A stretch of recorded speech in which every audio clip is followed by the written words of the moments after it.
If you are a short-term rental operator, this video is going to be one of the most important videos you watch because I'm going to give you some trends and statistics that you need to be aware of going into the summer of 2024, especially if you want to be competitive and stay in this game for the long haul. And we're not seeing right now an increase of inventory. In fact, there's been a retraction of inventory in the short-term rental space. That's a good thing. Right now, what's trending is making sure that you get your house and make it super unique, make it stand out. Provide some type of experience with that house. To exceed guest expectations and to stand out in this saturated market, you need to take advantage of technology. The next thing that I'm big on is, and this goes to being professional and being mindful not only of your property, but of your neighbors, and that is having some type of noise detector on your property. We don't allow parties on our property. There's some select few properties in which we do that, and in the properties that we do that, we allow it only because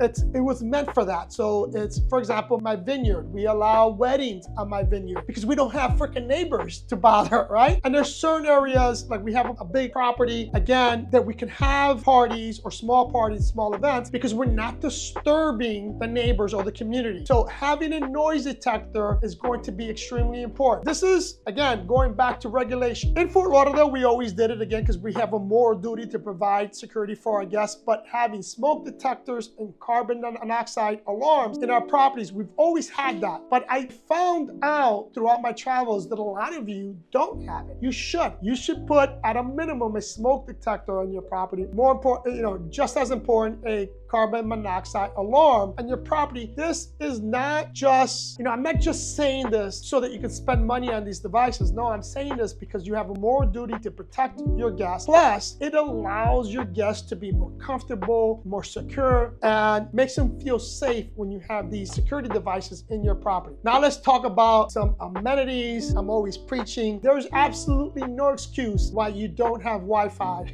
on a property. Till to today, there are properties that do not have Wi-Fi. And here's why I say there's no excuse. Today, you can have, and I'm gonna pitch Elon Musk here because Starlink works anywhere in the world, people. It's not expensive. The equipment initially to set up may be expensive for some people, but once you have it, the service isn't that expensive. You can also there's other cheaper versions of it, like HughesNet also provides satellite Wi-Fi. But the point here is there's very little reasons why you can't have Wi-Fi. In fact, in these small coffee towns that I mentioned in Colombia, where there's certain places that don't even getting electricity is difficult, they have Wi-Fi, people. So there's no reason why you can't. Next will be coffee station. I said this a lot. Every property should have a coffee station. If you have the space, provide some type of workspace so people like myself, when I travel, I can do some work when I go to your properties. Two more things and then I'll end this video, and that is in terms of making sure that your property is clean. Now this is, for me, it's super common sense, but still to this day, I go to properties and they lack cleaning, right? Especially properties that are really big. Like we just came back from Ibiza, and the property we stayed at that we were hired to optimize, it was a beautiful property. But one of the things that I told the owner of that property was that their cleaning wasn't up to par. I mean, they cleaned the common areas, but it's a huge property. And we were sitting down in one of the living areas, and I looked up, and it did have some high ceilings, but I mean, there were cobwebs everywhere. I mean, there's no excuse for that. No excuse for that. You should have a clean property. Let's go back to the last thing I'm going to talk about, which is AI.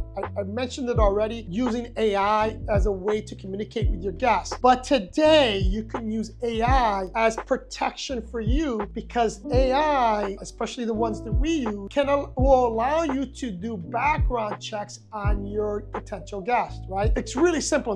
Now, when I say a background check, obviously we don't have, our AI doesn't have access to some of the criminal databases that are not public, but they do have access to public criminal databases. But here's what's more important. With AI-powered background checks that we use, they research or they have access to other OTAs, and they can see what this potential guest, if they stayed one and if they had a negative review, and you can be informed for that. It is a powerful tool, people, because you may get someone that stayed in another property. For example, it may not be Airbnb, so you can't go in there and see if they've been reviewed before. But with AI power, you can see if they went to verbal, if they stayed at a booking, and that owner wrote a negative review, you'll be notified of that. I'm telling people that is huge. That's hugely important because it can save you from renting your place out to someone that you don't want on your property because they have a history of not being good guests. Hope all that information was useful. I know it was long. I apologize. If it was, do me a big favor. Hit the like, subscribe to this channel if you haven't subscribed, buy me a coffee, follow me on Instagram. I love you guys, and I'll see you in the next one.